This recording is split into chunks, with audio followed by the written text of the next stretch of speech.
some of the people that follow your ministry on the internet, they get kind of frustrated with their own local pastor, and they have this desire for their local pastor who's shepherding the same flock.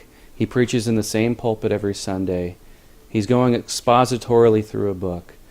And they want their pastor's pulpit ministry to look like your itinerant ministry with the passion and the zeal that you preach. And they want their pastor to basically be a copy of Paul Washer.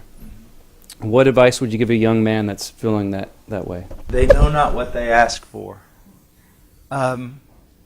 Listen. Sometimes I'll walk out of a church, and when I'm standing there with the pastor and shaking people's hands, and they're walking by, I have heard people come up to me and say, "I've never heard anything like that. That was more truth than I've heard in 5 years, and I would just, man, I wish we could hear preaching like that in this church."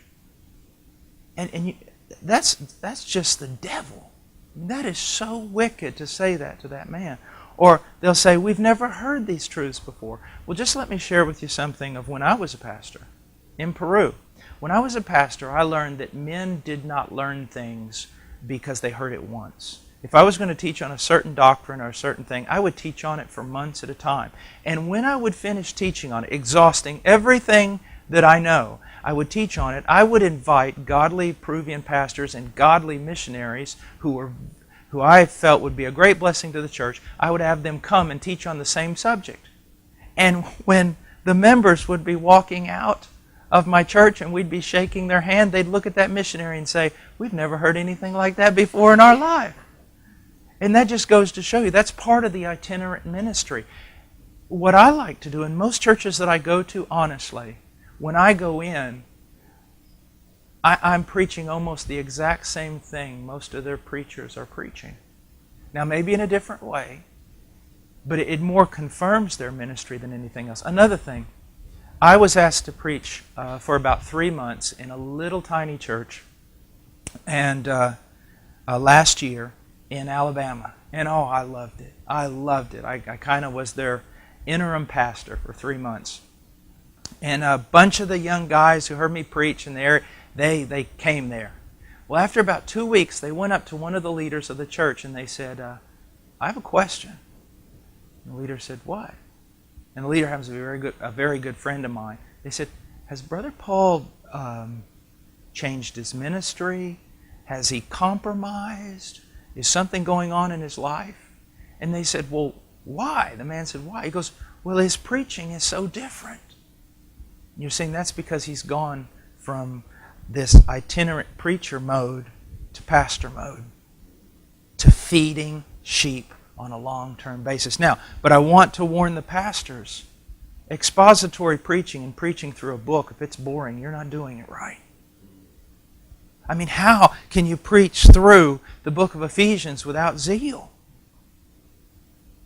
You know, how can you do this without it having any impact on people? So I want to look at it from both sides, because there are a lot of pastors out there, they're not feeding their sheep. I mean, you know, here's the thing I'd like to recommend. Many years ago, Warren Wiersbe wrote a book, Walking with the Giants. And in there, he's got all these short, one-page, page-and-a-half testimonies of men and women of God that have been used down through the ages. And you know, I kept that book by my study for so long. You want to know why? Pastor, listen to me. When I would get where I didn't want to pray, I just wasn't motivated to pray, I'd open up that Walking with the Giants and I'd read about, I don't know, Praying Hyde of India or David Brainerd or something, and it would jar me to want to pray. Or I'd sit there and it was Monday and I wasn't ready to take up the next sermon for next week and I was just kind of lethargic. I would open up that book and I'd read about Alexander McLaren, who would spend 60 hours on one sermon. And it would motivate me to get back in that study.